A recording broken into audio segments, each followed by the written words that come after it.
बड़ा नशा कौन सा है? आप सोचेंगे शराब, ड्रग्स या फिर शायद पैसा। पर रोटी के आगे ये सारे नशे छोटे हैं। कभी भूखे रह के देखना, जवाब जरूर मिलेगा। साल 1999 की बात है। दीपक एक बेरोजगार युवक था जिसके पास ना तो बहुत पैसे थे और ना ही उसने कभी मन लगा के पढ़ाई की थी जो उसके पास अच्छी नौकरी मिल सके। दीपक कम पढ़ा लिखा जरूर था, परंतु वो समझदार, स्वाभिमानी और मेहनती था।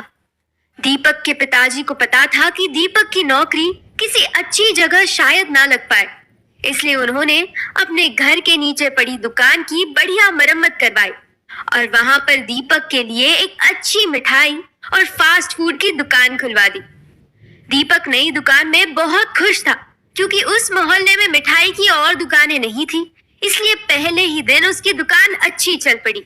मिठाई की दुकान में सबसे बड़ा और जिम्मेदार काम होता है उसके कारीगरों से अच्छा काम लेना और उनको खुश रखना। जिस काम में दीपक माहिर था, वो कभी किसी भी बात पे किसी से भी नाराज नहीं होता और सबसे अच्छा काम निकाल लेता। एक दिन दोपहर में दीपक ने देखा कि एक बच्चा जिसकी उम्र मात्र 6 साल रही होगी, भीख मांगता हुआ उसकी दुकान पर आया।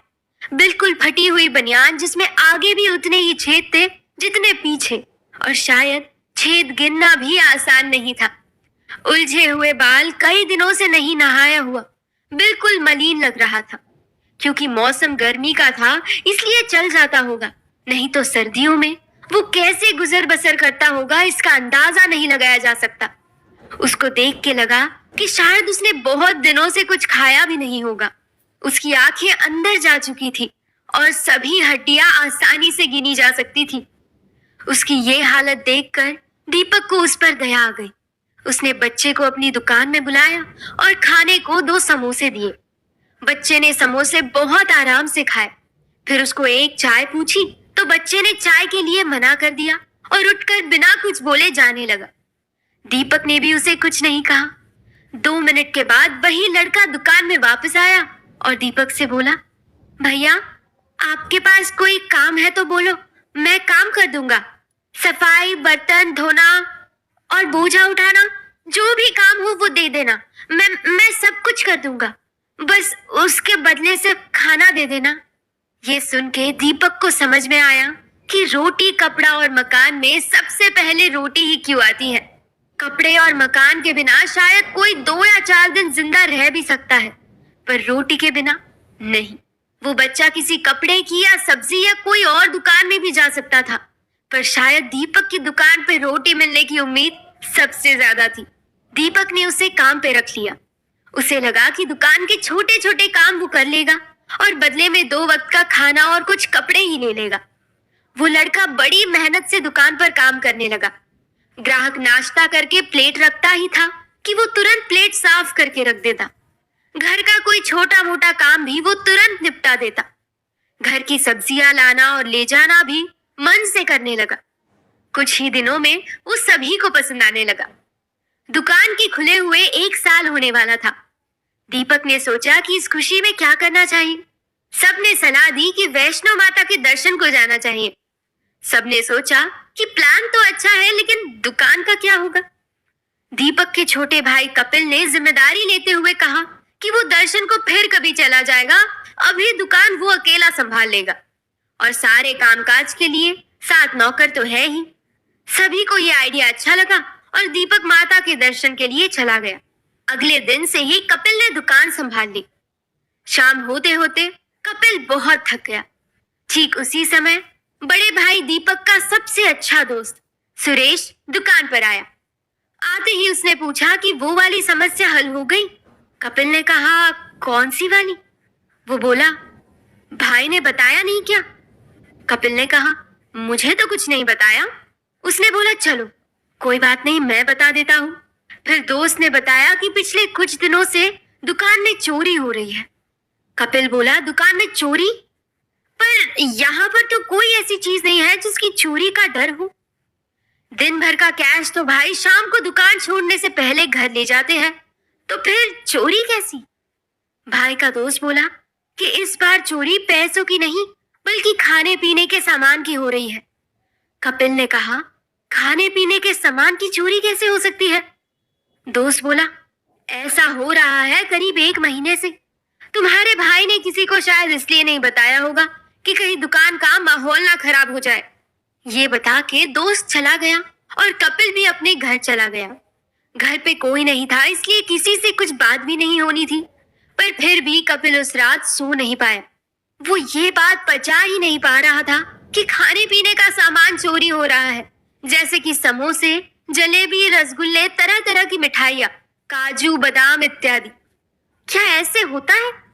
क्या ऐसा हो भी सकता है? कपिल को रात में नींद नहीं आई और वो सुबह जल्दी भी उठ गया। नहा धो के दुकान पहुंचा और फिर वही दिनचर्या चालू हो गई। दिन आते आते कपिल ने सबसे बुजुर्ग कारीगर को बुलाया और उससे पूछा कि क्या दुकान में होने वाली चोरी के बारे में कुछ पता है। उसने कहा कि उसको कुछ नहीं पता, शायद चूहे सब कुछ खा जाते हो। कपिल ने हंसते हुए उस बुजुर्ग कारीगर को जाने को कहा। फिर उसने 2-3 और कारीगरों को बुलाया और उनसे भी यही सवाल किया, पर किसी ने भी कुछ भी नहीं बताया और वैसे ही चले गए। बस वो इतना बता के गए कि छोटे के पास एक थैला है, सुबह तो खाली होता है पर रात को जाने के समय वो भरा हुआ होता है। कपिल को कुछ भी समझ नहीं आ रहा था। फिर सबसे आखिरी में छोटे को बुलाकर उससे सवाल किया।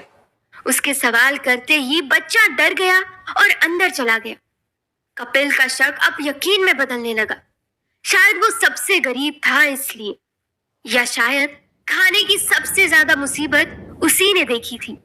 वो नया भी था और शायद अपने लिए कभी खड़ा भी नहीं होने वाला था, या शायद उसके पास एक थैला था इसलिए। जैसे ही सबको पता चला कि मालिक छोटे बच्चे पर शक कर रहे हैं, सबने मिलके कहा कि ऐसा हो सकता है क्योंकि उन्होंने कई बार उस बच्चे को चुरा के खाते हुए देखा है। कपिल का शक ये सुन के और गहरा हो गया। दोपहर का खाना खाने के बाद कुछ स्टाफ आराम करने चला गया। कपिल कहीं नहीं गया और वही दुकान के काउंटर पर बैठा रहा। कुछ ग्राहक आए और उन्होंने 4 प्लेट समोसे का और 3 चाय का ऑर्डर दिया। बच्चा ऑर्डर देके वहीं खड़ा हो गया। लोगों के नाश्ता करने के बाद उसने प्लेट उठाई और उनको धोने के लिए अंदर ले गया। वो ग्राहक पेमेंट के लिए कपिल के पास गए तो कपिल को भ्रम हुआ कि चाय 3 है या 4। कपिल ने जोर से आवाज लगाई, छोटे, अरे ओ छोटे, जल्दी बाहर आ और बता कि भैया की चाय कितनी है। वो बाहर नहीं आया तो कपिल ने फिर से आवाज लगाई। जब वो फिर भी बाहर नहीं आया तो कपिल काउंटर छोड़ के बहुत गुस्से में अंदर गया, ये सोचते हुए कि आज तो इस चोर को जान से ही मार दूंगा। जैसे ही कपिल अंदर पहुंचा और उसने फिर जो देखा, उसके बाद उसके पैरों के नीचे की जमीन खिसक गई। उसने देखा कि जो बच्चा बाहर से अभी अभी जूठी प्लेट धोने के लिए लाया था, वो अब जमीन पर बैठकर उन गंदी जूठी प्लेट में बचे हुए समोसे को खा रहा था और जो बचा कुचा था वो उस थैले में डाल रहा था। वो प्लेट्स को ऐसे चाट रहा था जैसे उसने पहले कभी खाना ही ना देखा हो। वो उस झूठन को ऐसे खा रहा था जैसे वो नहीं, उसकी आत्मा खा रही हो। उसको देखकर ऐसा लगा जैसे उसकी भूख तो शायद खत्म हो जाएगी, पर उसकी आत्मा की नहीं। सच में उसका पेट नहीं, उसकी आत्मा सालों से भूखी थी। शायद वो बच्चा अभी भी भूखा था। कपिल दौड़ के बाहर आया। उसके होश पूरी तरह से उड़ चुके थे। उसे यकीन नहीं हो रहा था कि कोई पेट से नहीं, आत्मा से भी भूखा हो सकता है। उसे ये समझ में आ गया कि वो सिर्फ दुकान की झूठन अपने साथ अपने घर लेके जाता है, शायद किसी भाई या बहन के लिए। ये लड़का चोर नहीं हो सकता। कपिल बहुत थक चुका था और उसने उस दिन दुकान जल्दी बंद कर दी और घर चला गया। अगली सुबह उसकी नींद जल्दी नहीं खुली। घर के दरवाजे पर सबसे बुजुर्ग कारीगर जोर से आवाज लगाता है, कपिल भैया, दरवाजा खोलो। आज दुकान नहीं खोलनी क्या? 8 बज गए हैं। कपिल एकदम से उठा और चाबी लेके दुकान पहुंच गया। दुकान खोलते खोलते उसने चारों तरफ देखा, पर छोटे कहीं नहीं दिखा। कपिल ने पूछा, छोटे कहाँ गया? दिख नहीं रहा है। पर किसी को कुछ पता नहीं था। किसी के पास कोई जवाब नहीं था। शायद इसलिए क्योंकि किसी के दिल में उस छोटे के लिए जगह नहीं थी और ना ही उसकी आत्मा की भूख मिटाने की इच्छा। कपिल ने उसको ढूंढने की बहुत कोशिश की, पर वो कहीं नहीं मिला। दीपक के आने के बाद दोनों भाइयों ने मिलकर उसे सब जगह देखा, पर वो कहीं नहीं मिला। वो कभी किसी को फिर नहीं दिखा। कपिल और दीपक उसको सिर्फ एक बार मिलना चाहते थे। उसको सिर्फ इतना कहना चाहते थे कि उनको पता है कि उसने कभी कोई चोरी नहीं की, क्योंकि अगर वो दुकान का सामान चुराता तो शायद उसे झूठन खाने की कभी जरूरत ही ना होती। दुकान का चोर तो शायद कोई और ही है, पर इससे अब कोई फर्क नहीं पड़ता। सचमुच भूख से बड़ा और कोई नशा नहीं है। देव कुशवाहा ने लिखी ये कहानी आपने सुनी